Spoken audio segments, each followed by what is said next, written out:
Hey, Chelsea Woodham here with my little puppy Greta. Today we're tackling a big item on our to-do list, which is packing the hospital bag. There are a lot of resources for this, including sample packing lists, but I really wanted to focus on getting just what I needed while staying within a nice little budget. So here are some tips that I'm using to get my hospital bag all packed. The first thing that I did was a lot of research. You can search online for different sample lists and suggestions, but what I found really helpful was to talk to my friends or people that I knew who had delivered really recently.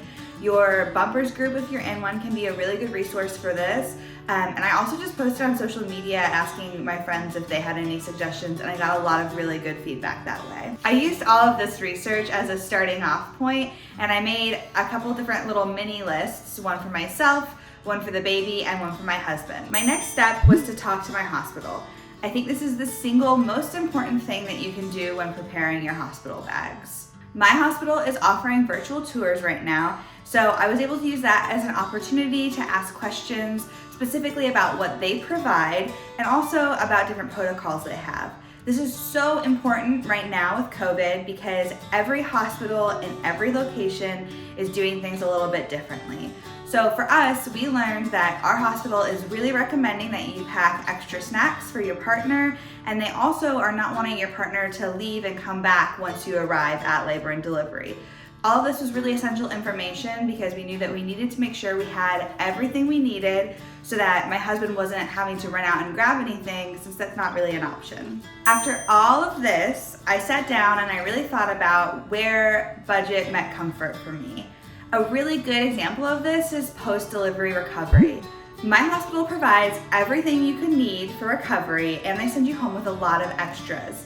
But the one thing that I got suggested to me over and over again was to bring my own Perry bottle. You can get them for like $15, and they're designed in a much more user-friendly way. The other upside of this is that you can bring it to the hospital and use it there, and then still bring it home with you and you have it for home use. It's one of those things that even though the hospital is definitely going to provide one, it seemed like I would prefer to have my own. It's a lot more comfortable to use, and was something that I felt good about spending a little bit of extra money on. So with all of this in mind, here is what I'm bringing to the hospital and how I'm packing it. So I decided to bring 2 bags to the hospital, and this is for a couple of reasons. The first is that we knew that my husband wouldn't be able to leave once we arrived, so we really want to make sure that we have all of the essentials.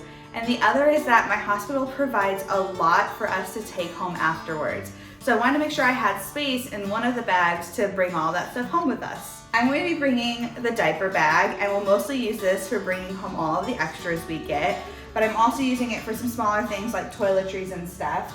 I think my biggest tip is to use the packing cubes. You can get them really cheap online, and they're just great because they separate everything, so you can do one with just toiletries. We decided to do little like mini travel sizes of different like shampoo and conditioner and stuff. I knew I would want to shower while we were in the hospital, and it's just easier than having to like bring your own and make sure you pack it on your way out the door. It made a lot more sense for us. Another thing that I hear recommended over and over is to bring extra long charging cables. These are also really cheap online, so we got 3. We'll have one extra. I think they're 10-foot long ones, and they're just great because the outlets are usually not conveniently located. So this way we can keep all of our devices charged, which is super important.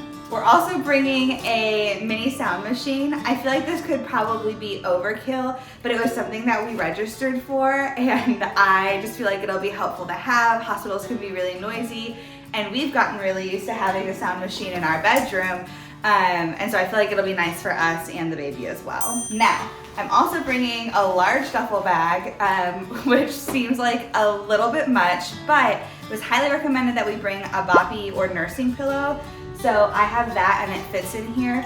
And then we also just are going to have packing cubes for each member of the family. So I'll have one, my husband will have one, and we'll have one for baby. A little example of what that will look like. So here is the baby's little packing cube. What we're bringing for her, because I feel like this is some of the most important stuff, we're bringing a couple outfits. These are just for pictures. Our hospital just keeps them swaddled, and they supply onesies, so we didn't really have to worry about bringing like multiple days worth of outfits. We're bringing one newborn sized outfit and one 0 to 3 month sized outfit for pictures, and obviously we had to have corresponding bows. I'm bringing one footed sleeper just for the ride home if we need it, and a pair of mittens. The other thing that was recommended to bring is nail clippers. We're using one of these electronic ones because it seems a lot less intimidating than having to actually try and clip a baby's nails. The reason for this is they can come out already pretty long, and the nurses in most places aren't allowed to trim the baby's nails for you. So to avoid scratches on both you and the baby themselves, it's good to have that with you. For myself, I'm going to be bringing just probably a couple pairs of pajamas that button down for ease of nursing, a pair of shoes that I can slip on so I don't have to like bend over and tie my shoes, and otherwise just some toiletries so I can like feel refreshed afterwards. For my husband, we're going to pack a couple of pairs of like lounge sweat type things, and then a pair of jeans probably for leaving the hospital so we can get a cute family photo.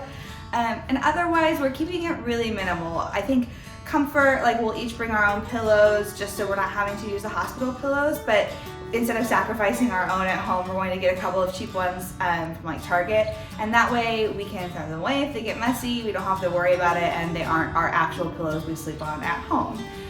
So I think the big things for me were just what's going to let me be comfortable and not stressed out, but without like going crazy money-wise and spending a lot on things that I'll use one time or just for 2 days while in the hospital. The last thing I think is important to consider is that the length of stay is changing a lot because of COVID, so hospitals are allowing people to leave a lot earlier than they used to. So for a vaginal delivery, you're looking at maybe 24 hours in some places, and C-section it might only be 2 days. And so we are counting on spending a little bit less time in the hospital than we might have normally. And I feel like this, one, is great for your budget. You don't have to bring so much. And two, sort of reduces the size of all your packing, which I think is really helpful. So that's what I'm keeping in mind for all of my packing. Obviously, I'm a first-time mom, so I know that there are going to be things that I forget. And on the other hand, I know there are going to be things that I bring that I don't touch the entire time I'm there. I feel like that's par for the course with any trip though, and so I'm not really too stressed about like bringing stuff that I don't use at all. My main things are comfort items and toiletries. I know I'm going to want to feel good afterwards, and I also want to make sure I have anything aftercare or nursing wise I might need. So like I'll definitely be bringing nipple balm. I don't need to bring my pump because I'll have them there, but I do just want to make sure that I have bases covered, that I've talked to the hospital about what they provide, what I don't need to bring, what I shouldn't bring. And I think that that's the biggest tip, is just making sure you know what's happening in your area and in your specific circumstance. So that's all of my advice for today. Thanks for watching.